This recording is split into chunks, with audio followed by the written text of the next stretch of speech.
Quiero que por favor abra su Biblia, todo quien trajo escritura, abra su Biblia en Ezequiel capítulo 22, verso 30 al 31. Y vamos a ir a la palabra. Quiero dar la bienvenida a todos aquellos que nos visitan por primera, segunda vez, que están con nosotros. Quiero que la iglesia les dé un aplauso, por favor. Sean muy bienvenidos. Es un gusto tremendo verles. Quiero compartir la segunda parte de la palabra que le estaba compartiendo el domingo pasado. El domingo pasado compartimos la palabra que se tituló El propósito eterno. ¿Se acuerdan? El propósito eterno. Y pudimos ver que el propósito eterno de Dios, desde la eternidad y hasta la eternidad, es poder producir lo que se llama la iglesia del Señor.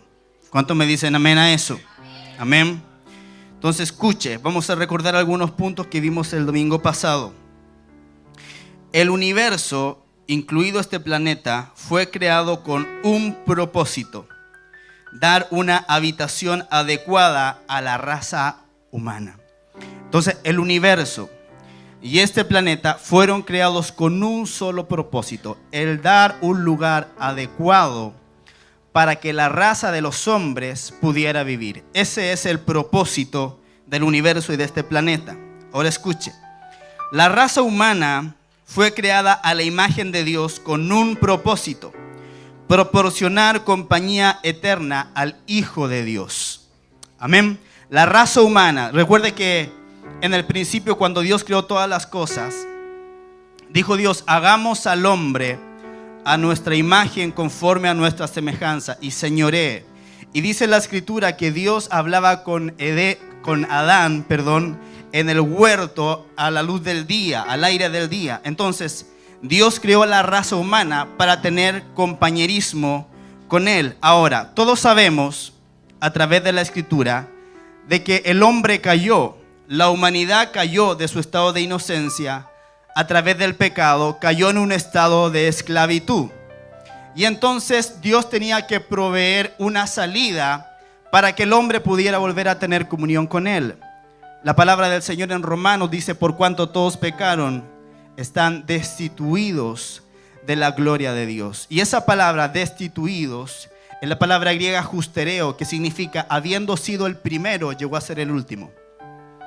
Entonces, cuando dice la escritura que fuimos destituidos de la gloria de Dios, de gloria de Dios, quiere decir que Dios nos creó para sí mismo, como un tesoro. Pero el pecado lo que hizo fue llevarnos a la separación de Dios. Por eso la escritura dice: mas Dios muestra su amor para con nosotros, en que siendo aún pecadores, Cristo Jesús murió por nosotros. Entonces Jesús vino para proveernos a nosotros la vuelta hacia el Padre Celestial. Amén. Entonces escuche, el universo, incluido este planeta, fue creado con un propósito: dar una habitación adecuada a la raza humana. La raza humana fue creada a la imagen de Dios con un propósito: proporcionar compañía eterna al Hijo de Dios, a Cristo. Después de la caída y de la promesa de redención por medio del Mesías venidero, la raza mesiánica o Israel nació y creció con el fin de traer al Mesías. Y el Mesías, esto es, Cristo, vino con una intención única: dar nacimiento a la iglesia y de este modo obtener a su esposa. Porque dice la escritura que la iglesia es la esposa de Cristo. Entonces Dios creó todas las cosas desde la eternidad y hasta la eternidad con un fin único en mente: que usted y yo fuéramos la esposa de Él, para que nosotros pudiéramos gobernar con Él por toda la eternidad. Entonces, la iglesia, el cuerpo redimido de la humanidad, aparece como el objetivo central, la meta no solo de la historia mundana, sino de todo lo que Dios ha estado haciendo en todas las esferas desde toda la eternidad. Entonces, la meta de Dios de crear la raza humana, la meta de Dios de enviar a Cristo a morir por nosotros, es obtener la iglesia. Es para obtenernos a nosotros. Diga conmigo: yo soy la iglesia. Escuche, la iglesia no es una institución como nos han querido hacer creer durante muchos siglos. no es una institución. La iglesia, dice la Escritura, que es la familia de Dios. La iglesia, dice la palabra, que es columna y baluarte de la verdad. Entonces, cuando hablamos de iglesia, la palabra en griego para iglesia es eclesia, que quiere decir asamblea de personas. Entonces, la iglesia, escuche, no es la cúpula. La iglesia no la constituyen solamente los pastores, o solamente los sacerdotes, o solamente las cúpulas en las iglesias. La iglesia la constituye el pueblo de Dios. Amén. Y usted es parte del pueblo de Dios. Amén. Dice la Escritura que nosotros somos linaje escogido, real sacerdocio, nación santa, pueblo adquirido por Dios. ¿Para qué? Para que anuncie las virtudes de aquel que nos llamó de las tinieblas a su luz admirable. Entonces nosotros somos parte de la iglesia universal. Todo aquel que ha recibido a Cristo Jesús en su corazón, que se ha arrepentido de sus pecados, que le ha dicho al Señor: Señor, hazte cargo de mi vida, yo quiero servirte, yo quiero amarte, yo quiero servirte por toda mi vida, pasa a ser parte de la iglesia. No lo digo yo, lo dicen las Escrituras. ¿Cuántos me dicen amén? Entonces, el propósito eterno de Dios para la humanidad es dar a lugar la iglesia, a usted y a mí. Amén. Entonces, escuche, a Dios no lo tomó por sorpresa el pecado de Adán. Dios ya sabía lo que iba a suceder, pero Él prosiguió en el propósito, porque dice la Escritura que su propósito era el de llevar muchos hijos a la gloria. Entonces, todos los que están acá, que hemos recibido a Cristo en el corazón, hemos sido predeterminados por Dios. Dice la palabra que Él nos predestinó, que nos conoció de antes de la fundación del mundo. O sea, antes de que el mundo físico fuera creado, Dios ya te tenía en mente a ti. Antes de que todas las cosas fueron hechas, dice la Escritura que Él te conoció. Y Dios le dijo al profeta Jeremías: antes que te formase en el vientre te conocí. Antes que nacieses te santifiqué y te di por profeta a las naciones. Entonces vimos el domingo pasado de que nuestros padres no nos determinan. Nuestra vida, lo que hayamos pasado en nuestra vida no nos determina. El árbol genealógico que tengamos no nos determina, ni el país del cual venimos nos determina. Lo que nos determina es el propósito de Dios. Amén. Ahora, habiendo entendido eso, de que el propósito original de Dios era al final de los tiempos obtener una esposa para su Hijo Jesucristo, que es la iglesia del Señor. Todos me siguen, ¿verdad? Hay algo que es esencial que nosotros vamos a aprender hoy día, y es el propósito de la oración. Todos digan conmigo: oración. El propósito de la oración. Y yo le voy a hacer algunas preguntas a usted hoy día. Escuche. ¿Por qué debe haber un sistema o plan de oración? Escuche, ¿no es Dios todopoderoso y autosuficiente? ¿Podría Él necesitar ayuda fuera de sí mismo para hacer algo? ¿Necesita acaso algo que el hombre le pueda proporcionar? Aquel que por su palabra hizo que los mundos existieran y por la misma palabra los sustenta, ¿no podría cumplir sus propósitos sin la ayuda del hombre? Por supuesto que sí. Entonces, ¿por qué Dios necesita que usted y yo oremos? ¿Se ha preguntado usted eso? Yo me lo he preguntado. He dicho: ¿por qué si Dios sabe cuál es mi necesidad, por qué no llega y la suple mejor al tiro? Si Dios sabe todo lo que yo necesito, si Dios sabe el problema financiero, la enfermedad, cualquier situación que usted pueda estar pasando hoy día, si Dios la conoce, si Dios la sabe, porque Él es todo suficiente, todopoderoso, es omnisciente, todo lo sabe, tiene todo el poder, ¿por qué necesita Dios que usted y yo oremos? Hoy día vamos a ver la respuesta a eso. Ahora sí, vaya la palabra que le di, Ezequiel capítulo 22, versículo 30 al 31. ¿Lo tiene? Ezequiel 22, 30 y 31. Escuche, dice: y busqué entre ellos hombre que hiciese vallado y que se pusiese en la brecha delante de mí a favor de la tierra, para que yo no la destruyese, y no lo hallé. Por tanto, derramé sobre ellos mi ira, con el ardor de mi ira los consumí, hice volver el camino de ellos sobre su propia cabeza, dice Jehová el Señor. Mire qué interesante lo que dice Dios al profeta Ezequiel. Le dice: busqué hombre que hiciese vallado. busqué un hombre que levantara un muro y que se pusiese en la brecha, o sea, que pudiera luchar y pelear delante de mí, dice, a favor de la tierra. O sea, Dios lo que estaba buscando era un intercesor. ¿Lo puede ver, verdad? Dice, otra vez, busqué entre ellos hombre que hiciese vallado y que se pusiese en la brecha delante de mí a favor de la tierra, para que yo no la destruyese, y no lo hallé. Por tanto derramé sobre ellos mi ira, con el ardor de mi ira los consumí, hice volver el camino de ellos sobre su propia cabeza, dice Jehová el Señor. ¿Por qué la oración? ¿Por qué y cómo Dios se hizo dependiente de la intercesión de los hombres? ¿Por qué no puede Él hacer nada en la esfera de los hombres sin la cooperación humana por medio de la oración y de la fe? ¿Por qué? Escuche. En el texto de Ezequiel vemos a Dios tratando de evitar la ejecución del juicio justo y merecido. Él mismo desea salvar la nación, pero extrañamente, escuche, está, entre comillas, imposibilitado sin un hombre, sin un intercesor. Si nadie intercede, no puede detener el juicio. ¿Por qué debe él depender de las oraciones de un hombre para defender la nación de los juicios que él por sí mismo desea evitar? ¿Por qué no ejerce su soberanía y mejor lo hace sin considerar la oración o la falta de oración de un hombre? ¿Por qué estableció un sistema que lo hace depender del hombre? Esto ciertamente es desconcertante. Si usted se da cuenta, Dios se puso a sí mismo límites. Dios es soberano, Dios es todopoderoso. Escuche, pero Él decidió no hacer nada en la esfera de los hombres si no hay una persona que ora e intercede para que suceda lo que Dios quiere que suceda. Entonces, Dios no quería destruir al pueblo de Israel. Y como no quería destruirlo, porque si usted lee en Ezequiel hacia atrás, lo que había pasado era que Israel se había alejado de Dios y merecían el justo castigo de Dios. Pero Dios no los quería destruir y no los quería castigar. Entonces Él dice, busqué un hombre que se pusiese, que hiciera vallado y se pusiese en la brecha a favor de la tierra para que yo no la destruyera, pero no lo hallé. Entonces usted se da cuenta a través de esto de que Dios ciertamente quiere bendecir a su pueblo. Dios ciertamente quiere que usted sea exitoso. Ciertamente Él desea que todos sus planes puedan ser ejecutados y bendecidos. Pero Él ha decidido de que si nosotros no nos ponemos en la brecha para orar, nada va a suceder. Nada va a pasar.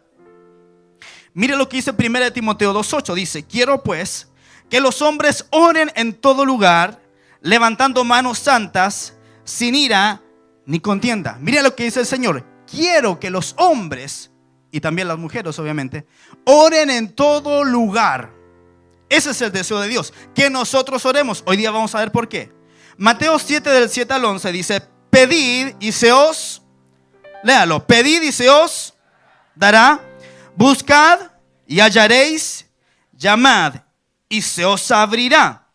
Porque todo aquel que pide, recibe, y el que busca, halla, y al que llama, se le abrirá. ¿Qué hombre hay de vosotros que si su hijo le pide pan, le dará una piedra? O si le pide un pescado, le dará una serpiente? Pues si vosotros siendo malos sabéis dar buenas dádivas a vuestros hijos, ¿cuánto más vuestro Padre que está en los cielos dará buenas cosas a los que le... ¿A quién el Padre le va a dar buenas cosas? A los que le pidan. Entonces Jesús es muy claro. Dice, pedid y se os dará. Buscad y hallaréis. Llamad y se os abrirá. ¿Por qué? Porque el que pide recibe, el que busca halla, y el que toca la puerta se le va a ¿qué? Abrir. Entonces Jesús está hablando a sus discípulos y les dice, miren, ustedes tienen que aprender a orar. A ustedes les conviene orar porque es la llave que abre todas las cosas. O sea, en la bóveda de los cielos hay bendiciones que Dios te quiere enviar. Hay familiares que Dios quiere salvar. Hay gente que Dios te quiere enviar a tu vida para que te bendigan. Pero si tú no oras, Dios, escuche lo que le voy a decir porque es delicado, entre comillas, no está autorizado a enviarlas. ¿Entiende el poder de la oración? Él dijo que debíamos orar. Mire, segunda de Crónicas 33:13 dice, y habiendo orado a él, fue atendido. Léalo. Y habiendo orado él, fue atendido. Pues Dios oyó su oración y lo restauró a Jerusalén, a su reino. Entonces reconoció Manasés que Jehová era Dios. Entonces hay algo que Dios hace cuando un hombre o una mujer ora. Dice la escritura que Dios lo atiende. Hay muchas situaciones en tu vida que no se van a solucionar a menos que tú tomes la decisión de orar. Pero es que ya oré, pastor. Es que tienes que seguir orando. Pero es que ya ayuné un año por eso, pastor. Es que tienes que seguir orando. ¿Por qué? Porque Dios está limitado por la oración que tú hagas. Dios es todopoderoso. Él todo lo puede hacer. Él tiene en su mano el control de todas las cosas. Pero Él ha decidido en su soberanía limitar su acción a menos que la iglesia, a menos que su pueblo ore y lo busque. Mateo 9, 36 al 38. Mire lo que dice Jesús. Y al ver la multitud tuvo compasión de ellas, porque estaban desamparadas y dispersas como ovejas que no tienen pastor. Entonces dijo a sus discípulos: a la verdad, la mies es mucha, mas los obreros pocos. Rogad pues al Señor de la mies que envíe obreros a su mies. O sea, Jesús estaba viendo la multitud y dice la palabra que tenía compasión. Y le dijo a los discípulos, que eran quienes le ayudaban a él en la instauración del reino de Dios, en la predicación de la palabra, en orar por los enfermos, le dijo: la mies es mucha, o sea, el trabajo es demasiado y los obreros son pocos. Y luego Jesús dice: pídale, ruégale al Señor de la mies, o sea, al Señor del trabajo, de la cosecha, que envíe obreros a su mies. Ahora, yo le pregunto lo siguiente: ¿quién es el Señor de la mies? Dios Padre, ¿verdad? Él es el Señor de la mies. Otra pregunta: ¿de quién son los obreros? ¿Quién los envía? El Padre. ¿Por qué entonces tiene que quedar Dios impotente insistiendo ante los hombres que oren para que sean enviados obreros? Si la mies es de Dios y los obreros son de Dios, ¿por qué no llega y los envía? Porque Él necesita que nosotros los pidamos. Mire, cuando yo estaba escribiendo esta palabra, la palabra que se usa acá para enviar obreros, envíe, quiere decir expulsar, echar, arrojar la carga por la borda. O sea, no es que yo le digo, anda. No es que el padre le llama a alguien y dice: oye, ven, sabes que tengo una obra, tengo una iglesia, necesito que vayas a trabajar. Y lo manda. No, Él lo empuja. Él está diciendo: pídale al Señor de la mies que empuje obreros a su mies. ¿Qué me da la idea de esto? Me da la idea de que Dios está esperando, expectante, a ver si hay un pueblo que pide y Él los va a mandar, pero con fuerza, los va a expulsar. Es como echar una carga por la borda. Esa es la palabra en griego que se está ocupando aquí. No está diciendo mandar así como que: ¿puede venir, por favor? No, está diciendo que Él lo va a tomar y lo va a lanzar a trabajar a la mies. Entonces, mire que es importante que nosotros podamos orar, porque Dios está expectante, esperando que nosotros oremos para Él hacerlo en forma rápida. ¿Usted se ha dado cuenta cómo ha ido creciendo la iglesia este último tiempo? Es porque hemos estado diciendo: Señor, envía obreros a tu mies.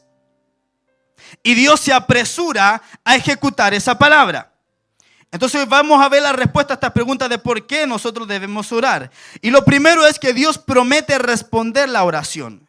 Vaya Juan 14, 13 al 14. Dice: y todo lo que pidiereis al Padre en mi nombre, lo haré. Todo lo que pidiereis al Padre en mi nombre, lo haré. ¿Para qué? Para que el Padre sea glorificado en el Hijo. Si algo pidiereis en mi nombre, yo lo haré. ¿Por qué tenemos que orar? Porque todo lo que pidamos al Padre en el nombre de Jesús, si creemos, lo vamos a recibir. Juan 15, 7 dice: si permanecéis en mí y mis palabras permanecen en vosotros, pedid todo lo que queréis y os será hecho. Juan 16, 23 y 24 dice: de cierto os digo, que todo cuanto pidiereis al Padre en mi nombre, os lo dará. Hasta ahora nada habéis pedido en mi nombre. Pedid y recibiréis, para que vuestro gozo sea cumplido. O sea, El deseo de Dios es bendecirte. El deseo de Dios es que tú tengas un gozo. Pero Jesús dice, tú no tienes porque no estás pidiendo. ¿Está acá? Tú no tienes porque no estás pidiendo. Entonces, escuche. La importancia fundamental de la oración radica en que Dios se ha obligado categóricamente a responder. Él está diciendo en su palabra, si tú me pides, yo te voy a responder. ¿Se da cuenta de lo que Dios está haciendo? Él se está obligando a sí mismo. Él no tendría por qué hacerlo. Pero Él declara en su palabra y dice, si ustedes piden, ustedes van a recibir. Él está haciendo una afirmación categórica. Él no está haciendo una suposición. Él está diciendo, pidan y van a recibir. Si algo ustedes lo piden en mi nombre, ustedes lo van a recibir. Dios se ha obligado a sí mismo a responder. Escuche, las promesas de Dios de que responderá a la oración son tan absolutas y categóricas que constituyen una verdadera carta blanca, una tarjeta que lleva autoridad de su propia firma. Es como si Dios nos pasara su cetro y nos rogara que lo usemos. Le está diciendo, mira, pajarito, tienes que orar. No estás recibiendo porque no estás pidiendo de la manera correcta. O sea, todo lo que tú pidas en mi nombre, tú lo vas a recibir. Pero ¿para qué somos flojos los cristianos? La mayoría. Para orar. Somos buenos para testificar, somos buenos para ofrendar, somos buenos para ir a la iglesia, pero no somos buenos para orar. Entonces, si no somos buenos para orar y la oración debería ser nuestra mayor ocupación, ¿cómo queremos que Dios nos bendiga? ¿Cómo queremos que Dios nos prospere? Si Él ha puesto como condición para recibir todo lo que nosotros necesitamos, que lo pidamos. Amén. Entonces, sus promesas son categóricas, son incondicionales, no hay ninguna barrera que Dios haya puesto para no responder, no hay condiciones injustas o que no estén dentro del alcance razonable de cualquier hijo de Dios. O sea, si tú eres un hijo de Dios, entonces pide. ¿Sabe cuál es el problema de los hijos de Dios? Que nos sentimos tan indignos de pedirle algo a Él que se nos quitan las ganas de orar. Y decimos, ¿qué voy a orar yo si ayer estaba pecando? ¿Qué voy a orar yo si me convertí recién? ¿Qué voy a orar yo si yo creo que Dios no me escucha? Pues soy tan malo, la verdad, que Dios no me escucha. Y empezamos a confiar en nuestros propios méritos en vez de ir a los pies del Señor y decirle, Señor, yo sé que nada soy, yo sé que soy un pecador salvado por gracia, pero aquí estoy para orar. Lávame con tu sangre, límpiame con tu sangre. Señor, capacítame, hazme un hombre de Dios y yo quiero comenzar a orar. ¿Sabe cuál es el mejor remedio para el pecado? La oración. ¿Sabe lo que le pasa a mucha gente que comete un pecado y se sienten culpables? Lo primero que hacen, dejan de orar. Siempre. Es como si un enfermo dijera, cuando me mejore voy a ir al médico. No, el que está enfermo, entonces tiene que ir al médico. Entonces, si tú te sientes mal, si tú te sientes culpable, si tú te sientes indigno, lo primero que tienes que hacer es ir a orar. Porque en la oración es que Dios te renueva. En la oración es que Dios te transforma. En la oración es que Dios te habla. En la oración es que Dios te da fe. Y a través de la fe que tú pongas en la oración, Dios actúa de acuerdo a la fe que tú tienes. ¿Estamos acá? Amén. Entonces escuche. La condición de permanecer en Él y que sus palabras permanezcan en nosotros es posible para cualquier creyente común y corriente, ferviente, sincero y nacido de nuevo. O sea, si tú eres un hijo de Dios, tú puedes permanecer en Él y en su palabra. Jesús dijo, si permanecen en mí y mi palabra permanece en ustedes, pidan todo lo que quieran y será hecho. La condición es permanecer en Él. ¿Cómo permaneces en Él? A través de una vida constante de oración, a través de una vida constante de obediencia a sus mandamientos, a través de una vida que glorifique a Dios, es que estás permaneciendo en Él. Y si te equivocas, bueno, si te equivocas, la palabra del Señor dice que la sangre de Jesucristo nos lava y nos limpia de todo pecado. Entonces, ¿sabes lo que está haciendo Dios? Te está haciendo una invitación a que tú te transformes en un hombre y una mujer de oración, porque Él promete que si tú oras, Él lo hará. No importa tu condición, si tú oras, Él lo hará. Amén. Escuche. Entonces, si Dios no está poniendo vallas, escuche. Entonces, toda la responsabilidad por la falta de oración o por la ineficacia de la oración cae en enteramente sobre nosotros. O sea, Dios ha dicho que si tú oras, Él va a hacer. Ahora, si tú no estás recibiendo o no estás obteniendo resultados en tu vida, no es culpa de Dios, porque Él ya prometió que Él va a responder. Si Él no está actuando en tu vida a tu favor, no le eches la culpa a Dios. Eres tú que has fallado en la oración. La parte de Dios, Él ya la hizo. La parte tuya es que tú tienes que orar. Si no lo estás haciendo, no vas a recibir nada. Amén. Escuche, el dicho popular dice, el hombre propone y Dios, yo lo tengo entero acá, dice, el hombre propone, Dios dispone y la mujer lo descompone. No. El hombre propone, Dios dispone. Escuche, pero en realidad lo correcto sería, Dios propone y una iglesia santa dispone. ¿Está acá? Dios propone, o sea, Dios, Él ya tiene planes para ti. O sea, el esposo o la esposa que tú necesitas, Dios ya la tiene. El ministerio de tus sueños o la casa que tú necesitas o cualquiera sea la necesidad que tú tengas, Dios ya la tiene. Él ya propone.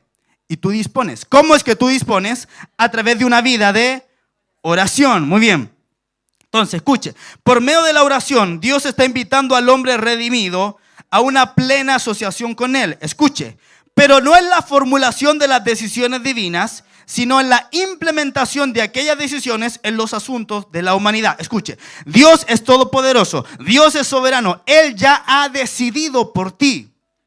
Entonces, ¿cómo es que nos asociamos con Él? A través de la oración. Entonces, Dios dispone, Dios es el que decide todas las cosas, pero nosotros nos encargamos de la implementación de los diseños de Dios. ¿Cómo lo hacemos? A través de la oración. Independientemente, escuche, y por su propia voluntad, Dios hace las decisiones, pero la responsabilidad y autoridad para la puesta en vigor y la administración de aquellas decisiones, Dios la ha puesto en los hombros de su iglesia. Entonces, otra vez, Dios en su soberanía, Él ya ha dispuesto todo. Él ya tomó todas las decisiones que se tenían que tomar, pero eres tú el encargado de implementar esas decisiones en la tierra a través de la oración. Escucha. Mateo 16, 18 y 19 dice, y yo también te digo que tú eres Pedro y sobre esta roca edificaré mi iglesia y las puertas del Hades no prevalecerán contra ella. Verso 19, y a ti te daré las llaves del reino de los cielos y todo lo que atares en la tierra será atado en los cielos y todo lo que desatares en la tierra será desatado en los cielos. Escuche, Jesús aquí en este verso, Él está haciendo un juego de palabras. Recuerde que antes de que Jesús dé esta declaración, Jesús le había preguntado a sus discípulos, ¿quién dicen los hombres que soy yo? Y unos dicen que tú eres Elías, otros dicen que tú eres alguno de los profetas que ha vuelto a la vida, que ha resucitado. Y Jesús le dice a sus discípulos, pero ¿qué es lo que ustedes dicen que soy yo? Y Pedro le dice, tú eres el Cristo, el Hijo del Dios viviente. ¿Se acuerda de eso? Le dice, tú eres el Cristo, el Hijo del Dios viviente. Ahora, en respuesta a esa declaración, y Jesús le dice a Pedro, y yo también te digo que tú eres Pedro, y sobre esta roca edificaré mi iglesia. Escuche, la palabra para Pedro es la palabra griega Petros, que quiere decir una piedra pequeña. Le dijo, yo te digo que tú eres Petros, tú eres una piedra pequeña, pero sobre esta roca, la palabra en griego es Petra, edificaré mi iglesia. O sea, lo que Jesús le está diciendo a Pedro es que no es que él va a tener las llaves del reino de los cielos. Le está diciendo sobre la declaración que tú has hecho, Pedro, piedra pequeña, yo voy a edificar mi Petra, voy a edificar mi iglesia y las puertas del Hades no van a prevalecer en contra de ella. Escuche, las puertas de las ciudades en la antigüedad eran los lugares en los cuales se tomaban los acuerdos. Las puertas de la ciudad era donde se establecían los diseños para una ciudad. Era donde se reunían los ancianos para tomar consejo y tomar decisiones con respecto a una ciudad. Cuando Jesús le dice, tú eres Pedro, sobre esta roca edificaré mi iglesia y las puertas del Hades no prevalecerán en contra de ella. Lo que Jesús le está diciendo es, cuando tú tengas claro que yo soy el Mesías, que yo soy el Cristo, el ungido de Dios, las puertas del Hades, o sea, las decisiones que el infierno tome en contra de ti, no van a prevalecer en contra de ti. ¿Cuándo sucede eso? Cuando hay una iglesia, escuche, que ora. Por eso dice luego, y a ti te daré la llave del reino de los cielos. ¿A quién? A la iglesia. Y a ti te daré la llave del reino de los cielos. Escucha. Y todo lo que atares en la tierra será atado en. Y todo lo que desatares en la tierra será desatado en los cielos. O sea, todo lo que nosotros hagamos aquí en la tierra tiene ciertamente un efecto en los cielos. Entonces muchas veces nos preguntamos, pero ¿para qué orar si Dios ya sabe mi necesidad? Es que espérate, Dios ya ha tomado las decisiones con respecto a lo que tú necesitas. Pero tú tienes que atar en la tierra para que Él ate ¿dónde? Y tú tienes que desatar en la tierra para que Él desate ¿dónde? ¿Por qué? Porque Dios ha escogido darte autoridad en esta esfera. Amén. Lucas 10:19 dice, he aquí os doy potestad de hollar serpientes y escorpiones y sobre toda fuerza del enemigo y nada os dañará. Les doy potestad, les doy autoridad. Lucas 9:1 y 2 dice, y habiendo reunido a sus 12 discípulos, les dio poder y autoridad sobre todos los demonios y para sanar enfermedades. Y los envió a predicar el reino de Dios y a sanar a los enfermos. Entonces, si usted ve estos 3 versos, dice que el Señor nos da a nosotros la llave del reino de los cielos. ¿Qué significa una llave? Significa la potestad de poder abrir una puerta. ¿Está acá? La llave del reino Dios te la ha dado a ti y a mí. A todos los que somos hijos de Dios, Dios nos ha dado las llaves. Dice, yo les doy potestad de hollar serpientes y escorpiones. Yo les he dado la autoridad de pisotear la cabeza del enemigo. Luego dice, reunió a sus discípulos y les dio poder y autoridad. Poder y autoridad. La palabra poder es la palabra dunamis, que significa fuerza o poder milagroso. De dunamis viene la palabra dinamita, dínamo, explosión, movimiento, fuerza. O sea, Jesús les dio a sus discípulos, los llamó y les dio poder, les dio dunamis, les dio fuerza, les dio la capacidad que ellos no tenían para hacer la obra. Les dio poder y les dio autoridad. La palabra autoridad significa capacidad, privilegio, competencia, jurisdicción o permiso, influencia delegada, derecho legal para ejercer el poder. O sea, Dios cuando te dice, tú tienes que orar porque yo te he dado a ti poder, o sea, te he dado una fuerza superior para hacer que las cosas ocurran. Te he dado poder y te he dado autoridad, o sea, te he dado el permiso para usar ese poder. Te he dado una influencia delegada. Escuche, no es mi poder, no es tu poder, es el poder de Jesucristo, el Hijo de Dios, actuando en nosotros. Es un poder y es una autoridad delegada. Tú la puedes usar porque Él te la delegó a ti. Tú tienes la autoridad. Cuando Él te envía, Él te respalda. Otra vez, ¿por qué Dios escogió trabajar dentro de los límites del sistema de oración? ¿Por qué puso toda la responsabilidad de la ejecución y administración del gobierno de la tierra y de sus asuntos sobre los hombros, de la humanidad redimida? ¿Por qué Dios no hará nada en la tierra sin la cooperación de la iglesia? Escuche, para contestar esto, tenemos que recordar lo que aprendimos el domingo pasado, que el propósito eterno de Dios en la creación del universo y de la raza humana era tener una compañera eterna para su Hijo Jesucristo. Efesios 5:23 en adelante, escuche, dice, porque el marido es cabeza de la mujer, así como Cristo es cabeza de la iglesia, la cual es su cuerpo y Él es su Salvador. Así que, como la iglesia está sujeta a Cristo, así también las casadas lo estén a sus maridos en todo. Maridos, amad a vuestras mujeres, así como Cristo amó a la iglesia y se entregó a sí mismo por ella para santificarla, habiéndola purificado en el lavamiento del agua por la palabra. Escuche, verso 27. A fin de presentársela a sí mismo una iglesia gloriosa, que no tuviese mancha ni arruga ni cosas semejantes, sino que fuese santa y sin mancha. O sea, ¿por qué Dios escogió trabajar a través de la oración? Porque recuerde, Él nos ha llamado a nosotros a que seamos su novia, a que seamos su esposa. Y escuche, en un matrimonio la cabeza siempre es el varón, pero la esposa tiene la misma autoridad que él sobre los hijos. O sea, cuando dice la Escritura que Él nos ha llamado y nos ha puesto para que seamos la esposa de Cristo, la iglesia es la esposa de Cristo, Él nos está diciendo que nos ha llamado para que nosotros podamos ejercer una autoridad. ¿Está acá? Una autoridad. Juan 17:22 dice: la gloria que me diste, yo les he dado para que sean uno, así como nosotros somos uno. Escuche, hay un dicho evangélico que dice que Dios no comparte su gloria con nadie, pero eso es mentira, eso no es verdad. Él le ha dado su gloria a la iglesia. La gloria que me diste, dice la Escritura, yo les he dado. Entonces, escuche, en el propósito eterno de Dios, la iglesia, como compañera eterna de Cristo, debe ocupar la posición más elevada en el universo.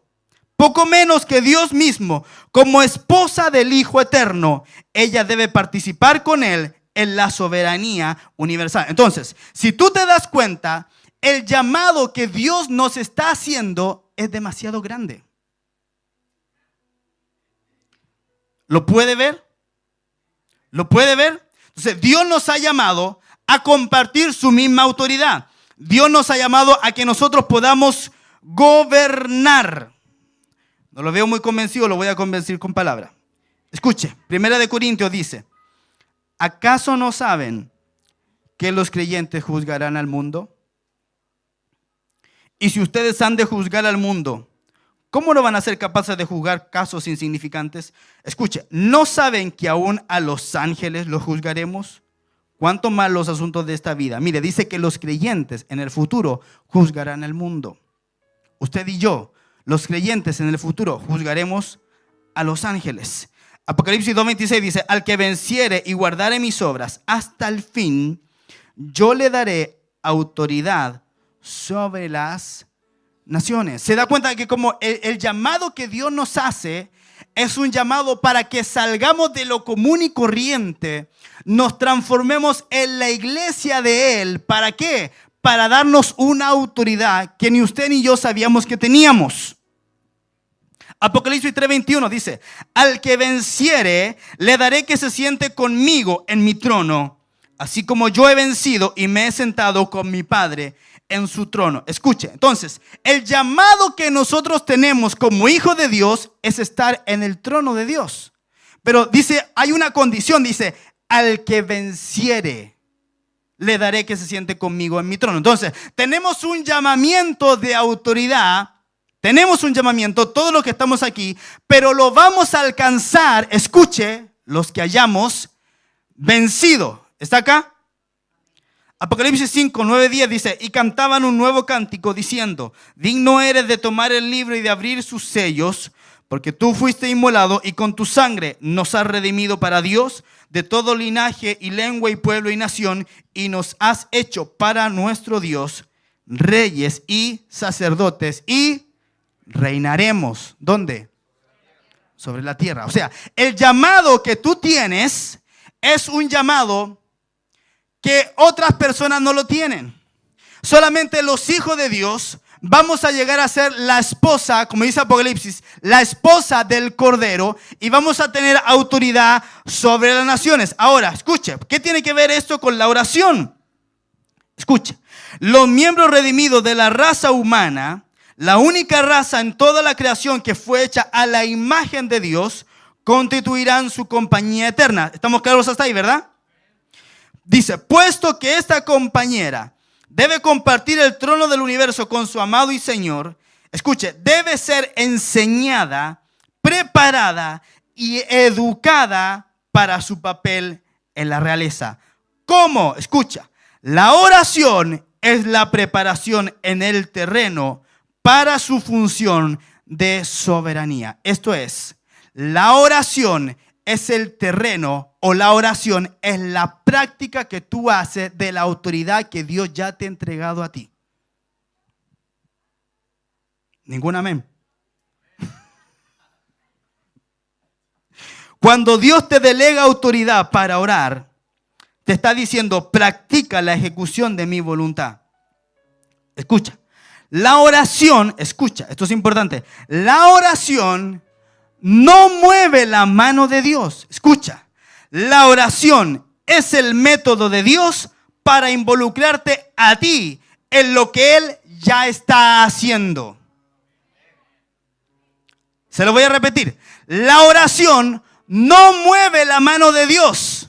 La oración es el método de Dios para involucrarte a ti en lo que Él ya está haciendo. Entonces escuche, cuando Dios pone una carga de oración sobre ti, ¿cuántos han tenido una carga de oración? ¿Cuántos han dicho, hoy siento que Dios me está impulsando a orar por esto? Escuche, cuando Dios pone una carga de oración sobre ti, esa es la manera que Él tiene de revelarte su propósito y voluntad en una situación particular. Entonces, es como si Dios te estuviera diciendo, quiero que ores por esto, porque te he dado una autoridad a ti para que tú ejecutes lo que yo ya he decidido. ¿Está acá? Entonces, mediante dicha carga, Dios le da a entender que ya está movilizando las circunstancias para cumplir el propósito de la misma. Se trata, por tanto, de un estímulo para la fe. Escucha, por lo tanto, si estás convencido de que tu carga de oración viene de parte de Dios, la respuesta a esa oración no es nunca dudosa. De lo único que depende es de cuán persistente se es en cuanto a orar. Si usted no se rinde, puede tener la seguridad de que la respuesta vendrá. Entonces, cada vez que Dios pone una carga de oración en tu vida, es porque Dios sí o sí quiere contestar. Es porque Dios sí o sí lo quiere hacer. ¿Está acá? Entonces eso me infunde fe para creer. O sea, Dios me está diciendo, yo quiero trabajar en esto. Te estoy poniendo una carga. No es que la carga de oración no es tratar de convencer a Dios de hacer algo que Él no quiere hacer. Por favor, Dios es soberano, todopoderoso. Nosotros no podemos manipular a Dios. Pero la carga de oración que Dios pone es cuando Él nos moviliza para que nosotros nos pongamos de acuerdo con Él, para que en la tierra se haga la voluntad de Él. Por eso cuando Jesús nos enseñó a orar, dijo, Señor, venga a nosotros tu reino, hágase tu voluntad, así como es en el cielo, que se haga en la tierra. Entonces, cuando tú te pones a orar, lo que tú comienzas a provocar y a generar es ponerte de acuerdo con Dios para que lo que Él ya decidió sea implementado en la tierra. ¿Te das cuenta cómo Dios te da autoridad para orar? Ahora, ¿cuál es el resultado de eso? El resultado es la fe. Porque si Dios me está movilizando para orar, quiere decir que Él ya tomó una decisión al respecto. Pero Él me está urgiendo a mí para que yo abra mi boca y yo pueda orar. Y eso se convierta en una realidad aquí en la tierra. ¿Se da cuenta de cuál es el poder verdadero de la oración? No tiene que ver con hacer que Dios haga algo que Él no quiere hacer. Tiene que ver con que Él ya ponga en obra lo que Él ya decidió hacer aquí en la tierra. Y esa autoridad está en nosotros.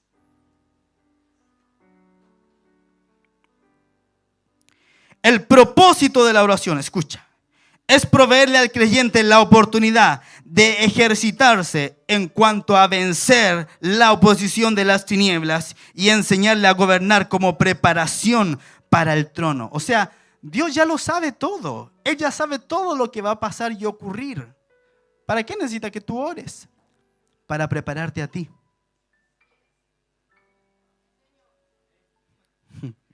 Para prepararte a ti. ¿Te das cuenta? Él quiere que te prepares. ¿En qué? En el arte de gobernar. Entonces, la intención de Dios al decretar la oración y poner una carga de oración en usted, no es que ésta le ayude a Él, porque Él es todopoderoso, sino que le proporcione a usted práctica en el ejercicio de la autoridad sobre las tinieblas. Por eso las tinieblas siempre buscarán la manera de intimidarte. ¿Cuántos se han sentido intimidados por las tinieblas? El diablo es un mentiroso. Él lo que quiere hacer es hacerte creer a ti que tú eres pequeñito. Porque Él sabe que Él ya está derrotado. Pero mientras Él te mantenga cautivo en tu mente, Él sabe que tú no puedes hacer nada. Por eso es tan importante que tú tomes una resolución de oración. Por eso Satanás siempre buscará la manera de intimidarte, de ponerte miedo. Escucha, si él logra engañarte y te intimida, sabe que no puedes causarle estragos. Pero cuando te vea empoderado, no tendrá otra alternativa que salir huyendo. Por eso dice la Escritura: someteos pues a Dios, resistid al diablo y huirá de vosotros. Someteos pues a Dios. ¿Someterte en qué? En lo que Él ya decidió. Someteos pues a Dios, resiste al diablo y Él huirá de ti. ¿Cómo te sometes a Dios? Escucha, recibiendo la carga de oración. O sea, cuando Dios te está moviendo a orar por algo y tú te sometes a Él y dices: Señor, yo recibo esta carga. Y escucha, y tú obedeces y te pones a orar. Esa es la batalla de la oración. Someteos pues a Dios, resistid al diablo y huirá de vosotros. ¿Cómo se resiste al diablo? Batallando por medio de la oración.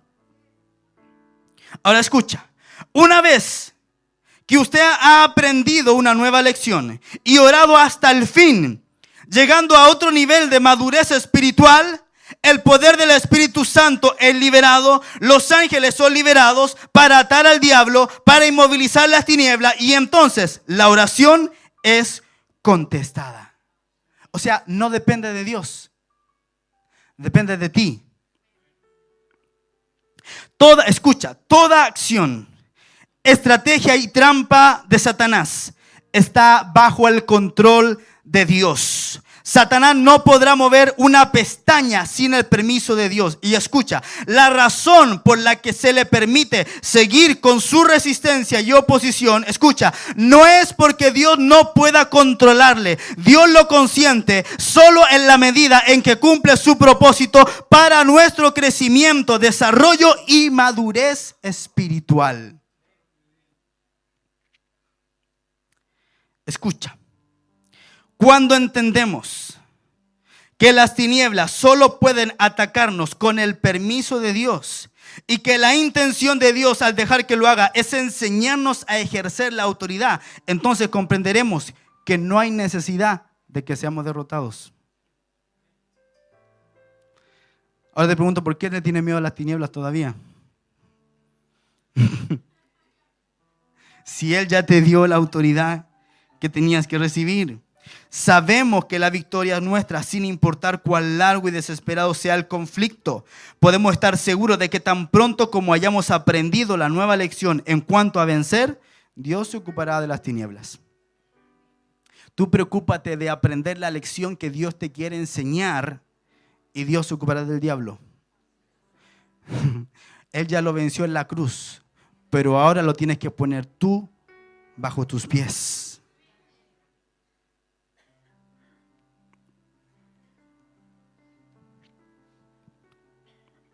Escucha, usted puede hacer algo más que orar después de haber orado, pero no hasta que lo hayas hecho. Pero ¿sabe qué? Muchas veces nosotros hacemos las cosas al revés. Primero hacemos y después oramos. Pero la estrategia de Dios es primero orar para que Dios haga. Amén. El orar es asestar el golpe ganador. ¿Por qué? Escucha, Dios está capacitando a su compañera eterna, la iglesia, en el arte de gobernar mediante el aprendizaje de la oración y de la intercesión. Únicamente así ella entrará en el propósito eterno de su Señor. Le voy a dar 2 ejemplos para que pueda entender la idea mejor. Hay ciertos cheques que no se pueden cobrar si no tienen 2 firmas. Escucha, hay cheques que Dios te quiere dar que tienen la firma de Él, pero ahora lo tienes que firmar tú para poder cobrarlo. O sea, Dios hace la parte de Él. Dios siempre hace la parte de Él, pero tienes que hacer la parte tú. Le doy otro ejemplo. Hay ciertas bóvedas en los bancos que para abrirlas se necesitan 2 llaves. Dios tiene una llave, pero la bóveda no se abre si no llega la otra llave que tienes tú. Esa llave es la llave de la oración. La oración. Por lo tanto, ahora así podemos entender: todo lo que atares en la tierra será atado en los cielos. Todo lo que desatares en la tierra será desatado en los cielos. Ahora podemos entender lo que dice Mateo 18:19. Dice: otra vez os digo que si dos de vosotros se pusieran de acuerdo en la tierra acerca de cualquiera cosa que pidieren, les será hecho por mi Padre que está en los cielos. O sea, si dos de ustedes, dijo Jesús, se ponen de acuerdo en algo que necesitan en la tierra, tú tienes autoridad en la tierra. Por eso dice la Escritura: todo lo que tú atares en la tierra será atado en los cielos. Todo lo que desates en la tierra será desatado en los cielos. Si dos se ponen de acuerdo en algo en la tierra, Dios hará. Tú tienes la autoridad de parte de Dios. Tu esfera de acción es la tierra. El terreno de acción es la oración. Tu esfera de acción, lo repito, es la tierra. Tu esfera de acción es la tierra. Y el terreno de acción es la oración. Entonces, cuando Dios te mueve a orar, te está diciendo: hijo, ponle tu firma a este cheque que yo ya mandé. Ponle la firma a este cheque que yo ya mandé. Ahí podemos entender entonces por qué 1 Tesalonicenses 5:17 dice: orad sin cesar. Escucha, es un mandamiento que Dios nos hace: orad sin cesar, orad sin cesar. Dios ya está dispuesto. Él ya tomó la decisión de traer a tu padre a esta casa. Él ya tomó la decisión de salvar a tu familia, pero Él te pone una condición a ti: ora sin cesar, ora sin cesar, ora sin cesar. Por eso la Escritura dice en Romanos: y el Dios de paz aplastará en breve a Satanás bajo vuestros pies. El Dios de paz, en breve, falta poquito, en breve, el Dios de paz aplastará a Satanás bajo tus pies. Pero tú tienes que ponerle la firma, el cheque. Tú tienes que pasar la otra llave para que eso ocurra.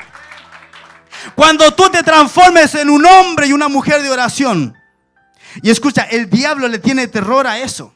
El diablo le tiene terror a eso. El diablo a lo único que le teme no es a la predicación de la palabra, no es que tú le compartas a otro de Cristo. El diablo le teme a la oración, porque sabe que si tú te pones las pilas con la oración, no vas a dejar demonio con cabeza.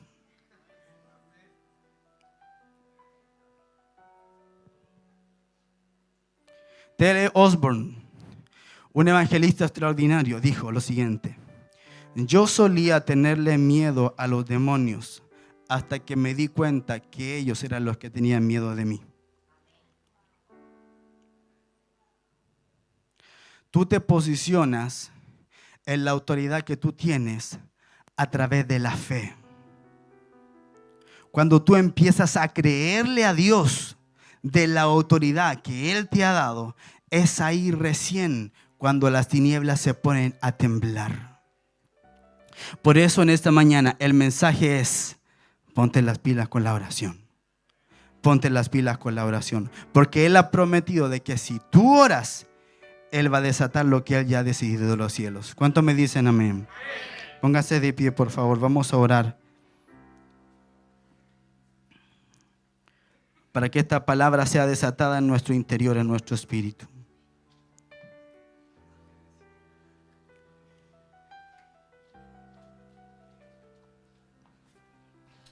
Cierre sus ojos, por favor.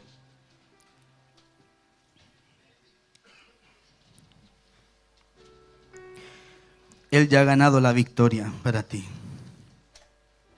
Él ya ha ganado la victoria para ti. Pero es hora de que tú te pongas en posición de ejecutar esa victoria. Cierra tus ojos. Y vamos a orar que la presencia de Dios en esta mañana pueda impartir ese poder, esa autoridad y ese convencimiento de que Dios sí está obrando a tu favor, pero falta un ingrediente. Falta el ingrediente de tu oración.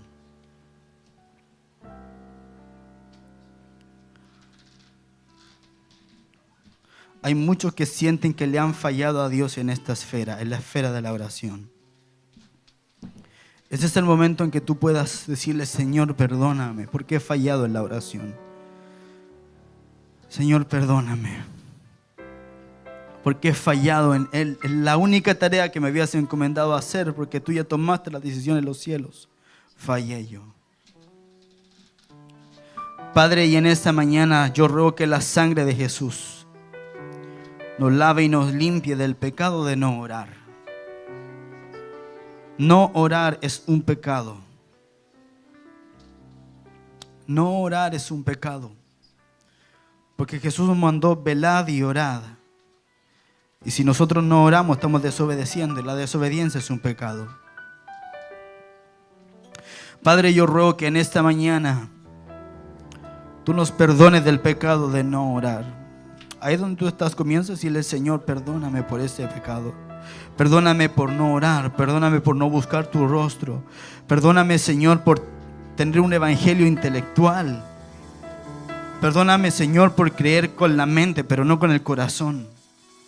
Perdona, Señor, mi arrogancia en pensar de que todo depende de mí, siendo que todo depende de ti. Perdóname, Señor, mi arrogancia en pensar de que yo soy el que hago mi propio camino, siendo que el camino ya lo haces tú. Siento que tu gracia, Señor, es suficiente para darme la fortaleza para yo poder transformarme en un hombre y una mujer de oración. Padre, y en este día yo quiero declarar sobre tus hijos, Señor. Y quiero rogar, Padre, con la autoridad que tú me has dado como pastor de esta iglesia, Señor, que esta iglesia se transforme en hombres y mujeres de oración. Toda esta iglesia, toda esta asamblea que está aquí, toda esta gente, Padre, en el nombre de Jesús de Nazaret, Señor, yo llamo al guerrero y la guerrera de oración que hay dentro de ellos y los comienzo a activar en el Espíritu. En el nombre poderoso de Jesús. Pon tu mano en tu vientre. Pon tu mano con vientre y repite conmigo: Padre Celestial, en esta mañana yo recibo tu palabra. Señor, y yo ruego que ahora mismo mi espíritu sea activado para transformarme en un hombre, en una mujer de oración. En el nombre de Jesús, en este día yo declaro, Señor, que todas las tinieblas están vencidas, que como dice tu palabra, soy más que vencedor, soy más que victorioso en Cristo Jesús. Y en este día yo me harto de mi propia mediocridad por no orar como lo debo de hacer. Renuncio a la falta de oración. Renuncio a la falta de fe. Renuncio a la falta de autoridad.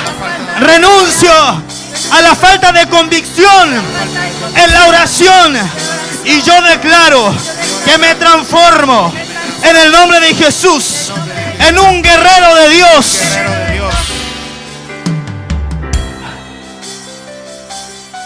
Padre, tu palabra nos decía en esta mañana: busqué un hombre que se pusiese en la brecha. Busqué un hombre que levantara vallado y no lo hallé. Señor, pero en esta mañana aquí están tus hijos que sí quieren levantar muros, que sí quieren levantar vallado, que sí quieren transformarse en intercesores. Padre, y yo oro en el nombre poderoso de Jesús para que la unción de la oración descienda sobre todos nosotros y nos transforme de hombres y mujeres comunes y corrientes. Nos transforme en la esposa de Cristo que ha sido llamada para gobernar en las naciones. Padre, en el nombre de Jesús, ahora mismo recibimos la fe, ahora mismo recibimos la autoridad, ahora mismo recibimos la convicción, ahora mismo recibimos la unción de tu Espíritu, recibimos la unción de tu Espíritu para orar. Padre, y a contar de este día, no nos vamos a desanimar cuando no veamos la respuesta a la oración. Solamente sabremos que falta que batallemos, que falta que batallemos, que falta que oremos, que falta que intercedemos. Padre, en esta mañana yo oro para que el espíritu de la oración comience a ser desarrollado en todos nosotros y nos podamos convertir en más que vencedores, en más que vencedores, en más que triunfadores, por medio de aquel que nos ha amado, Padre. Oh Padre, gracias, Señor.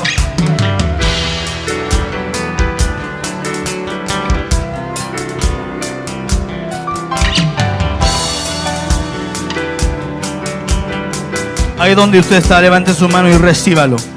Reciba lo que se ha desatado.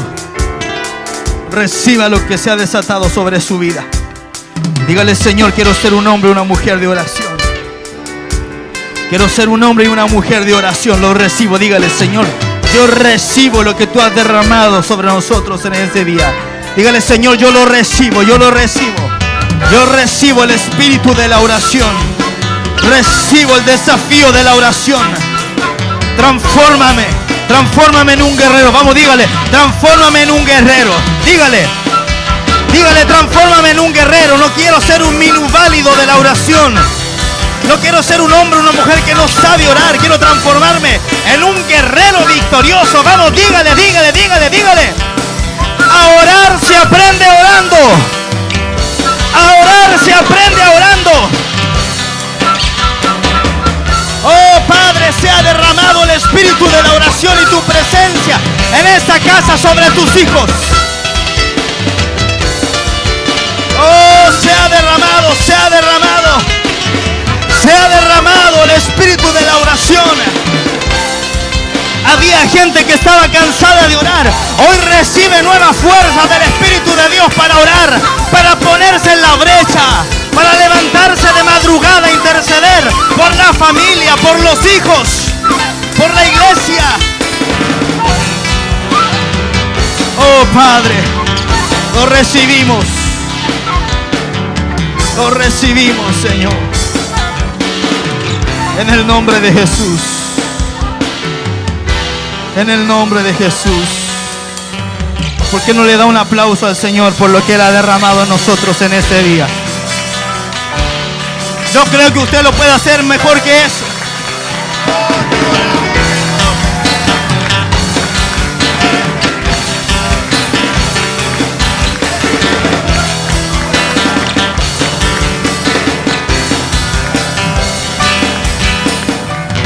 Gracias, Jesús.